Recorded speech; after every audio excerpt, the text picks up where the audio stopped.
यासोबत आत्ताच आपल्याला ग्रामविकास मंत्री पालकमंत्री महोदयांनी सांगितलं की आपल्या ग्रामीण भागामध्ये प्रधानमंत्री आवास योजना ग्रामीणच्या अंतर्गत आतापर्यंत आपल्याला गेल्या 5-7 वर्षात 10-12 लाख घरं बांधून पूर्ण करता आली आणि आम्ही माननीय मोदीजींकडे आणि माननीय ग्रामविकास मंत्र्यांकडे गेलो आणि आम्ही त्यांना सांगितलं आम्हाला वाढीव कोटा हवा आहे.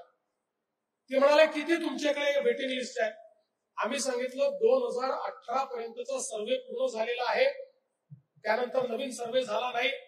18 पर्यंतची वेटिंग लिस्टचा जर विचार केला तर 30 लाख लोक असे आहेत की ज्यांच्याकडे घर नाही. आम्हाला वाटलं आपण 30 लाख सांगितलं, किमान 10 लाख तरी घर हे देतील. पण मोदीजींनी आणि शिवराज सिंग चौहानांनी सांगितलं याच वर्षी पूर्ण 30 लाख घरं आम्ही तुम्हाला देतो. त्यामुळे 2018 पर्यंतची एससी असो, एसटी असो, ओपन असो, कुठली कॅटेगरी असो, ओबीसी असो, सगळ्या कॅटेगरीतले जेवढे आमचे नागरिक आहेत यांना 100% घरं ही आपण त्या ठिकाणी देतो. आणि मी ग्रामविकास विभागाचं अभिनंदन करेल की देशामध्ये सर्वाधिक वेगानं 30 लाख घरं मिळाली. त्यातली जेव्हा पहिली 15 लाख घरं मिळाली त्या 15 लाख घरांचं एका महिन्यामध्ये त्याचे जी काही मंजुरीचे कागदपत्र हे त्या व्यक्तीच्या हाती आम्ही दिले आणि त्याच्या खात्यामध्ये पैसे देखील दिले.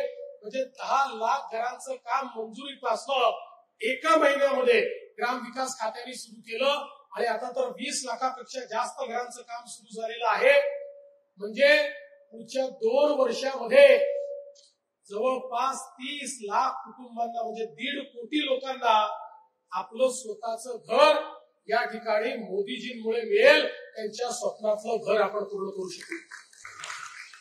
आणि मग आम्ही त्या ठिकाणी मोदीजींना ही विनंती केली की अनेक लोक 2018च्या यादीतही सुटली आहेत.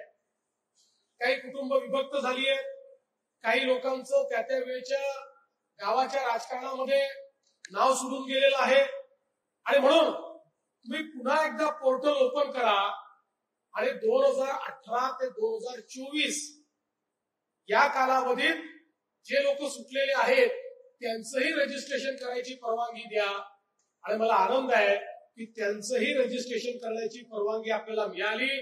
त्यांचीही यादी तयार झाली आणि लवकरच आता त्यांनाही केंद्र सरकारच्या माध्यमातून घरं मिळतील. म्हणजे महाराष्ट्र हे पहिलं राज्य आपल्याला असं करायचं आहे की जे बेघर मुक्त राज्य आहे. कोणीच असं राहणार नाही की ज्याच्याकडे राहायला छप्पर नाही, ज्याच्याकडे राहायला घर नाही.